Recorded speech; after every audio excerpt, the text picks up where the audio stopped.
உலகத்திலே எவன் ஒருவன் முருகப்பெருமானை உள்ளன்போடு வழிபடுகின்றானோ அவனுக்கு கேட்டது கிடைக்கும், நினைத்தது தருவான்.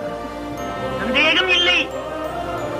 ஒருவேளை அவன் அப்படி தவறுவானால், உன்னை காப்பாற்றவில்லையானால், என் நெற்றியிலே இருக்கிற திருநீற்றை தானே அழித்து விடுவேன்.